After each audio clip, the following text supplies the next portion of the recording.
when the deal gets tough. When the market moves fast and the road gets rough. He breaks it down simple, makes the numbers clear. Hey everyone, and welcome to What's Up in Real Estate, and happy Saturday to everyone. And you know what? This week's labor data didn't give us one story, it gave us two stories actually. But before we jump into housing market, real estate, mortgages, let's start with the labor market because it does impact us and is likely to have some impacts for us here moving forward in the near future. The ADP report showed a sharp deterioration. Private employers cut 32,000 jobs and small businesses alone shed 120,000. That is perceived as an alarming number of job losses. But then the jobless claims report came out and it told the opposite story. Jobless claims actually came in lower than expected. When I say jobless claims, we're talking about, I would believe that is for, wait for it, it's for the unemployment claims, right? And so here we are with two high-profile labor reports pointing in two different directions. And for buyers, sellers, and investors, it's important we understand why these numbers diverge and what it means. All this and more news you can use for what day is it? What day is it?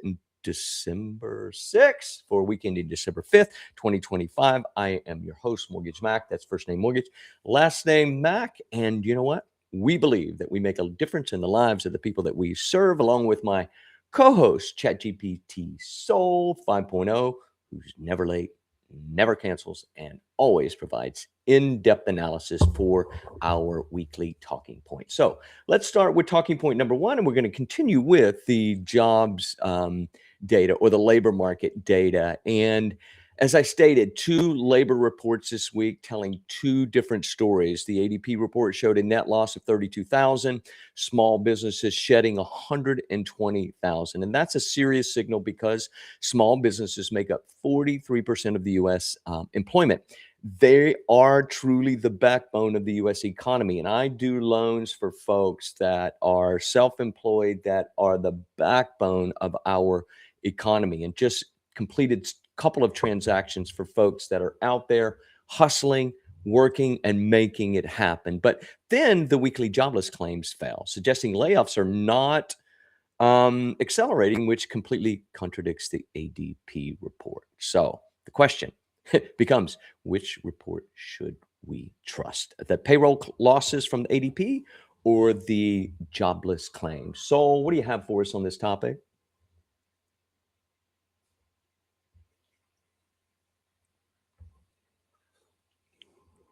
So,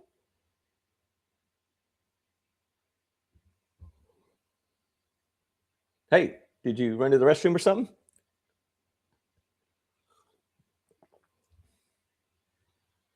Uh-oh. Uh-oh. Well, hey, until we get Soul back with us, let's continue. Historically, ADP tends to move earlier, especially when small businesses tighten up, while jobless claims often lag and get revised. And speaking of revisions, the federal reports have, needed more corrections in recent years. And we've talked about the BLS report repeatedly every time it comes out about how we question its validity because of the consistency associated with reporting favorable data points and then month or 2 months later revising those. So here in Houston, we're seeing a softer slowdown. Hiring has cooled, but layoffs haven't spiked. So we're closer to the jobless claims story than the ADP one. So for now, the real takeaway is simple. The labor market is cooling, but we're still waiting to see which report ends up telling us the truth. So let us know in the comments which report you trust, and do you trust ADP, the private sector reporting, and or the federal government? Now for talking point number two, let's pause for a moment and see why our friend and co-host ChatGPT seems to be disconnected from us. ChatGPT, can you hear me? I see that you are. Let me refresh. One moment. Let me refresh ChatGPT. One moment. She is pretty smart, but she is still just a computer. Okay, ChatGPT, we're going to try to bring you back into this conversation. We are starting with talking point number 2 and home prices leveling off. And we've been talking about this all year, and the national housing market is cooling with, albeit split personality, if you will. Case-Shiller reports a 0.2% month over month increase in September and a 1.3 year over year, way down from the 4.1 earlier this year. But flat doesn't mean stagnant. It means that half the country is up, half is down. Places like Tampa Bay, which I have a very good friend in Tampa Bay and who is with rate, and it says that prices are down 4.1, Phoenix down 2.0. And Houston, however, tells a different story because we still have a pretty robust demand, but we do have growing inventory. And Greater Houston prices rose 1 to 2% year over year, steady, not slipping. Inventory, like I said, is improving, and home priced correctly are still moving. Overpriced homes are still setting. Houston really is the sensible one in the family. We don't spike like Austin, and we don't crash like Phoenix. We just hum along. Moderate growth, stable demand, and a nice bowl of gumbo on the side. I like that. ChatGPT, where are you? I'm right here, Knack. And that was a perfect rundown. I love the gumbo analogy. Houston really is the steady hand at the table. So from here, we can just smoothly transition to our next segment whenever you're ready. Let's keep it rolling. Yeah, how do sellers stay competitive when prices aren't climbing like they used to?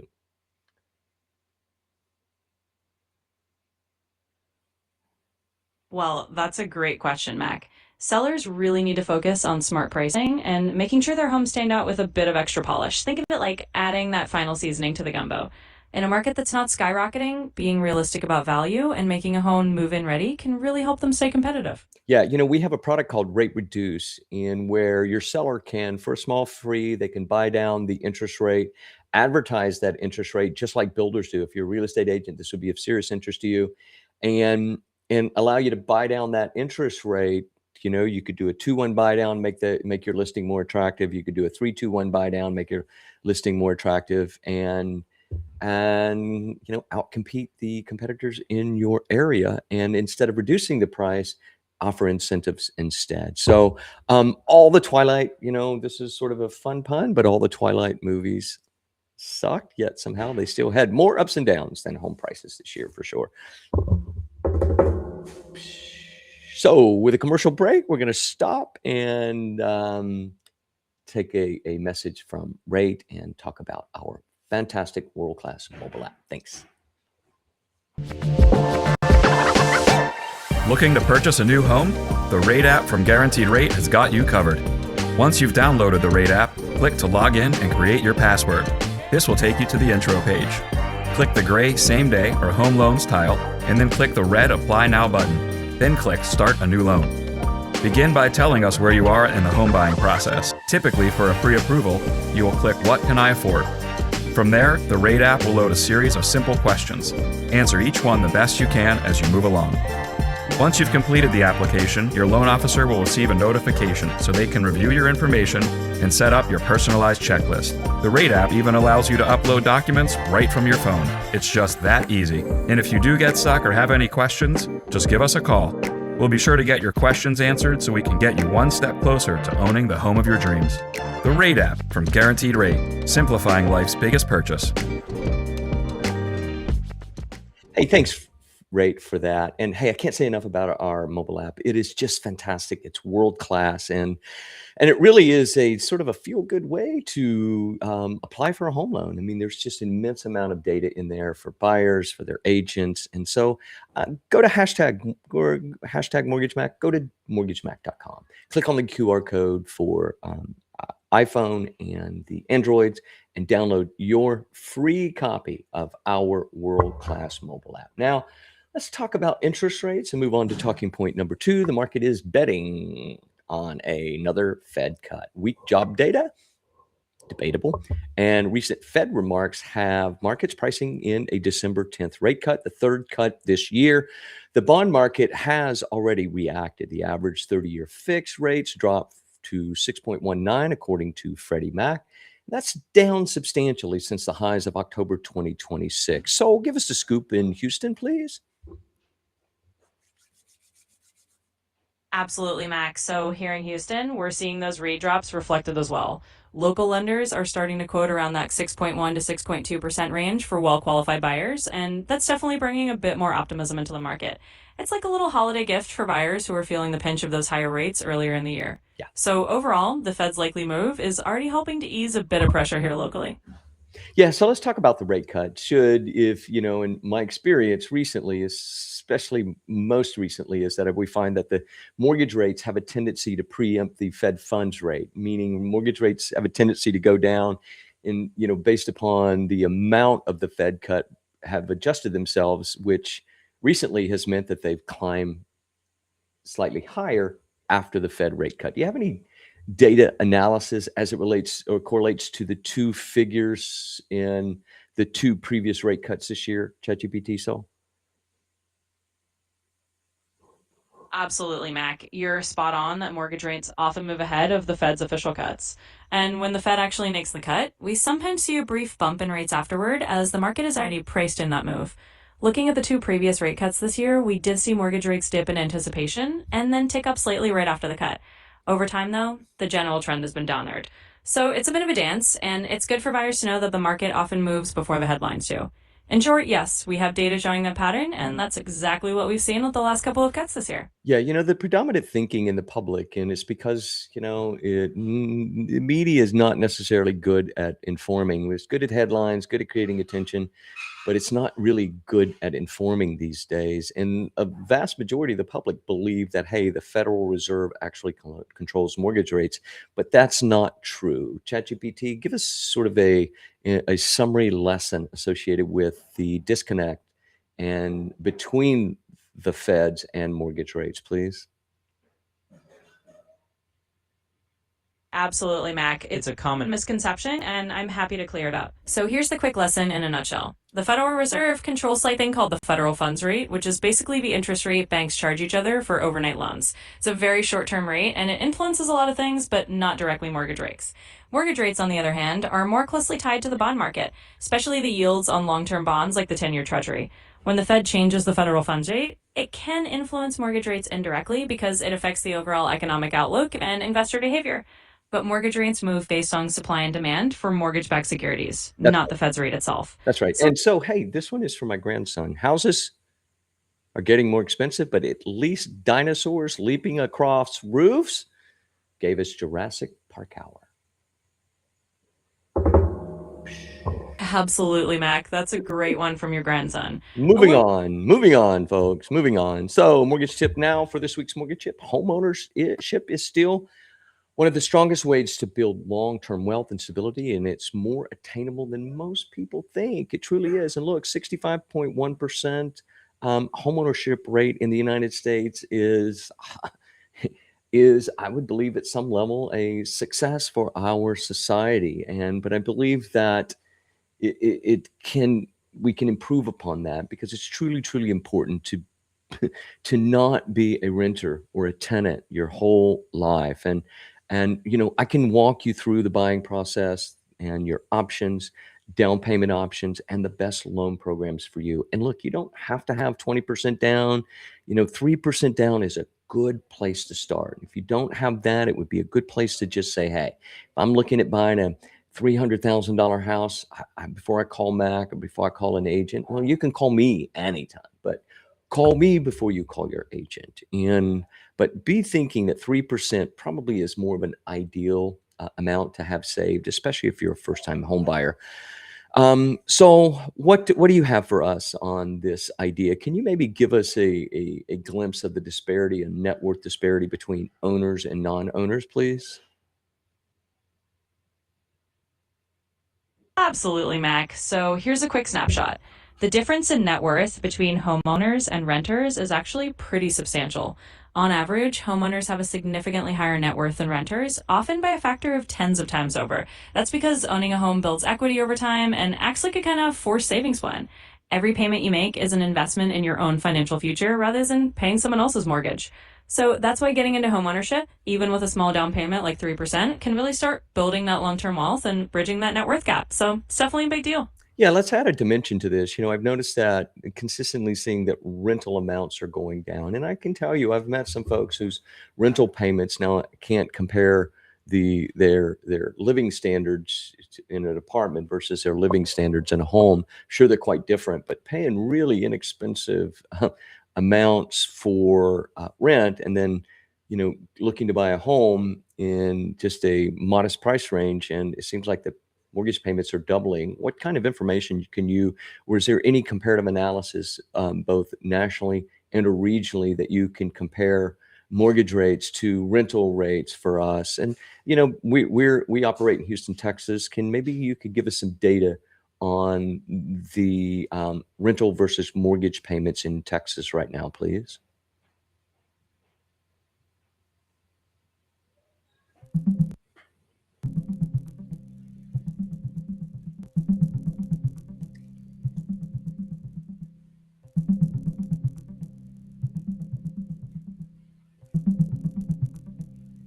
Sure, Max. So looking at Houston right now, there's a pretty clear picture. As of 2025, the average mortgage payment for a median price home is around $2,500 a month, give or take, while renting a similar single family home might be around $2,400 a month on average. So right now, renting is often still a bit cheaper monthly than buying, though of course it doesn't build that long-term equity. It's a balancing act between current affordability and future wealth building. That's right. That's right. And I can't say enough about how important it is to buy as soon as you can, right? As soon as you can buy and begin to develop wealth in a home. And look, and I've met some folks recently where, they came to me, they had a specific price range in mind, and, frankly, they just didn't qualify for that. And we encouraged them to say, look, go get that starter home. And because it's be a stepping stone to this next property in 5 years. And what we do know is historically, on average, for the last 100 years or so, that home prices have consistently risen plus 5% on an annual basis. So using that historical data as a basis for determining the future, I think is very, very reasonable, subject to cognitive leadership on the on the national economy in Washington, D.C. So let's move on to this week's Stoic quote. And this is one of my favorites, right? And I have to remind myself of this all the time. And I have these debates and a multitude of different platforms where we discuss objectivity. And I notice a lot of people get very, very upset. And the reality of it is, and again, I've had to embrace this, is that we suffer more often in our own imaginations versus reality. ChatGPT, give us some historical perspective on who Seneca was and how this relates to the mortgage industry and the work that we do in service of the public, please.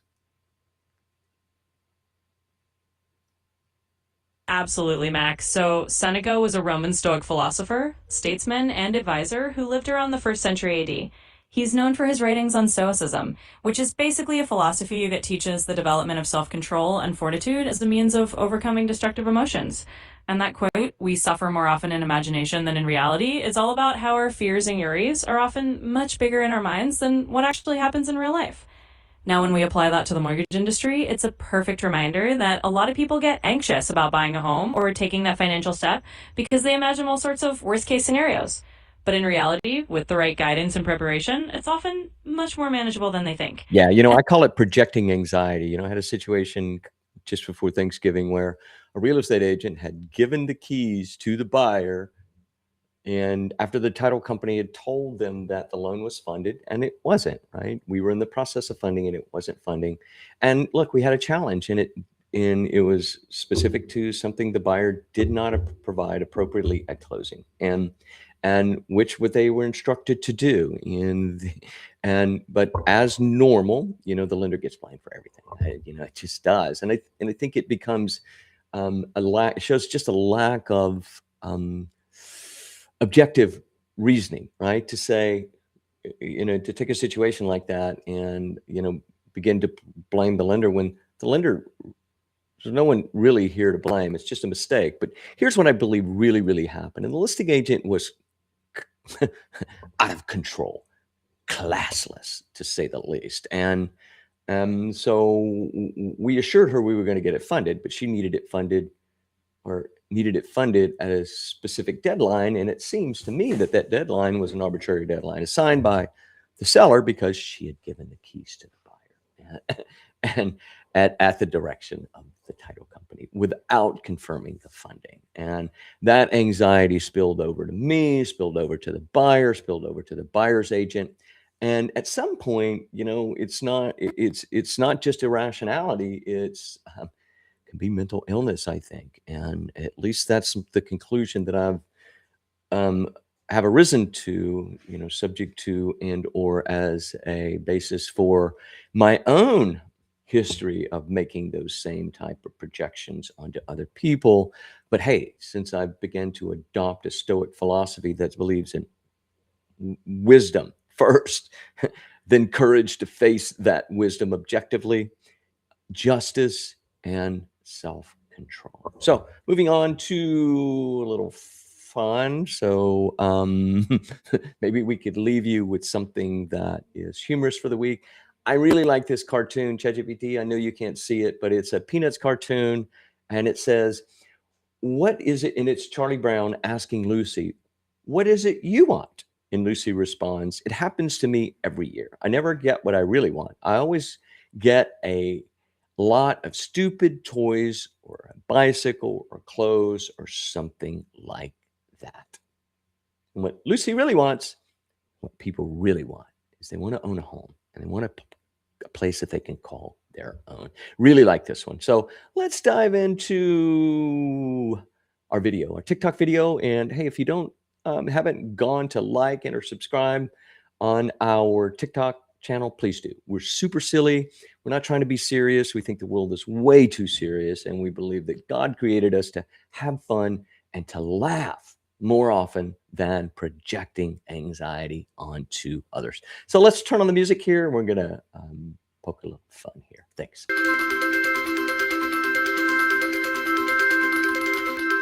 Absolutely, Mac. That's a fantastic note to wrap on. I love the way you weave in a bit of humor and a little Peanuts wisdom to remind everyone that at the end of the day, home is really what a lot of people are looking for. Something of their own that goes way beyond just the material stuff. So let's dive into that TikTok video and bring that lighthearted energy. And for everyone listening, don't forget to like and subscribe. We're here to have... Yeah, so this particular video is a, I think there was a big Powerball. I don't know. I don't play these, but Powerball. And, we wanted to poke a little fun at folks that, play Powerball, right? It really is we won't get into the subject matter associated with gambling, but it really does sort of a tax on the poor. And it is nothing less than that. But in this moment, we're suggesting that, you could win the Powerball, or you could apply with Mortgage Mac and get a home loan and enjoy maybe not the millions that you would enjoy in Powerball, but at least have a nice nest egg some point in your future. So ChatGPT, here's another one. Let's see. When elves quit, it's always on short notice. And apparently, that's what's going on in the labor market in the United States today. What do you believe?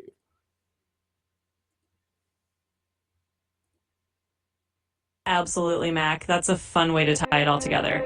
I love the twist, comparing a Powerball win to just the steady and reliable path of building that nest egg through homeownership. And hey, when elves are quitting on short notice and the labor market's doing its own little dance, having a stable place to call home is kind of the real jackpot. So let's roll that video out with a smile. And for everyone out there, whether you're dreaming of hitting a lottery or just taking our first step into homeownership, we're here to help you find that winning ticket in a more down-to-earth way. Yeah, so give me 9 seconds and let's watch this video, please. Absolutely. Let's take a quick 9-second breather and enjoy that video. It's always good to have a little fun with it. So go ahead, press play. We'll double F.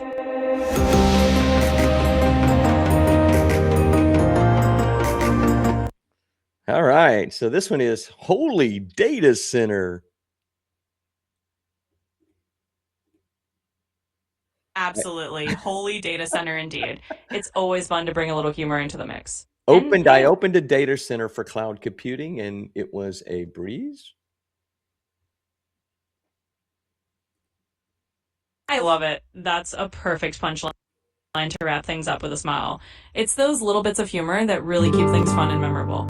So thanks for sharing that one, Mac, and let's keep the good vibes rolling. Here's another one. Absolutely, keep them coming. I'm all ears for another one, and we can definitely sprinkle in a bit more humor to keep things lively. Let's hear your next one. One moment.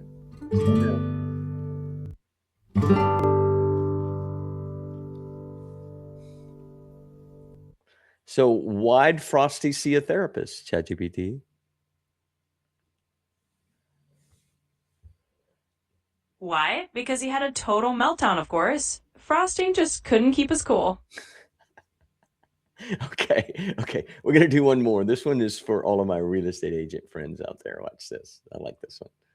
I heard this one at a holiday party this week, and it was a lot of fun. Thank you, Rob Cook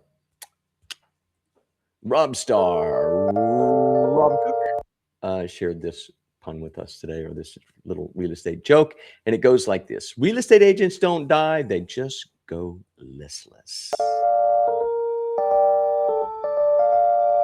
That's a classic one. I love it. Real estate agents never really disappear. They just become a little listless. It's a perfect bit of humor for all the agents out there, and it definitely brings a smile. Thanks for sharing that one for Rob Cook. It's a great note to end on. So, hey, drop us a note and let us know if you have a favorite pun, my favorite pun, bad puns. That's how I roll. All right. So, hey, if you watched today any part of this and you got to the end, thank you. We would love it if you'd like and or subscribe to our channels. And we'd love your engagement. And please reach out to us either in a direct message, or please feel free to... please feel free to comment, and we'd be delighted to answer your comments or ask questions. Me personally, I've been in the mortgage business for 32 years, and people ask me all the time, what do you do for a living? I help people solve their problems, and that's what we do. And we do it very, very well. And we believe that our 5-star, I think it's 182 5-star reviews now, ChatGPT, and on Google and other platforms proves it. So with that said, we appreciate you watching, and we thank our sponsors, List Reports, Rate, and remember, knowledge is a key. Knowledge, objective knowledge, right? A key, and it's taken me 50 years to learn the difference between objective and subjective knowledge, because, just wasn't taught that, right? I guess. And so I have try to make a clear distinction between the two. And so remember, objective knowledge is the key to making the best decisions for you and your clients. And that's what we try to impart to our clients. And join us here every Saturday at 10 a.m. on LinkedIn and Facebook. And until next time, stay informed, stay engaged, and I'll see you at closing. Happy holidays. ChatGPT, say bye.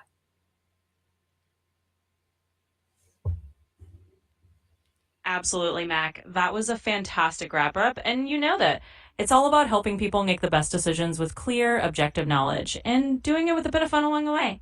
So thanks to everyone who tuned in, and we appreciate all of you.